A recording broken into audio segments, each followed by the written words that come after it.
भीमराव अंबेडकर, बाबा भीमराव अंबेडकर, जब तक सूरज चांद रहेगा, जब तक सूरज चांद रहेगा। आज पूरे भारत देश में बाबा साहब भीमराव अंबेडकर जी की जयंती मनाई जा रही है, 134वीं जयंती। बाबा साहब ने कहा कि शिक्षा वो शेरनी का दूध है, जो पिएगा वही दहाड़ेगा। और बाबा साहब के 3 मूल मंत्र हैं, शिक्षित बनो, संगठित रहो और संघर्ष करो। जय भीम, जय भीम, जय भीम, जय भारत। इस वक्त हम सिवाय में मौजूद है और भारत देश में बाबा साहब भीमराव अंबेडकर जी की 134वीं जयंती मनाई जा रही है।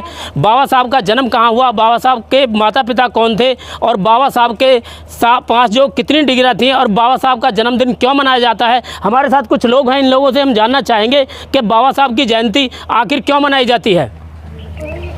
देखिए, आज पूरा देश, बल्कि ये कहिए पूरा विश्व बाबा साहब की जयंती मना रहा है, क्योंकि बाबा साहब नायकों के नायक, महानायक थे और उन्होंने जो देश के लिए जो संविधान लिखा था, उस संविधान की नकल अन्य देशों ने की, क्योंकि अन्य देश भी हमारे जो संविधान से बहुत खुश हुए बाबा साहब के जो संविधान से, इसलिए अन्य देशों ने भी बाबा साहब के जो संविधान की जो नकल करके और अपने देशों में वो संविधान लागू करा था। बाबा साहब का जन्म 1891 में मध्य प्रदेश के मऊ नगर में हुआ था।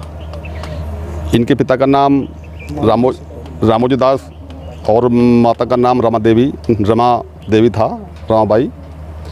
तो इसलिए आज 14 अप्रैल है और इनकी 134वीं जयंती पूरा देश मना रहा है।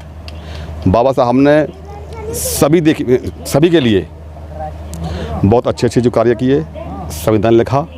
उनका कहना था शिक्षित बनिए और संगठित रहिए।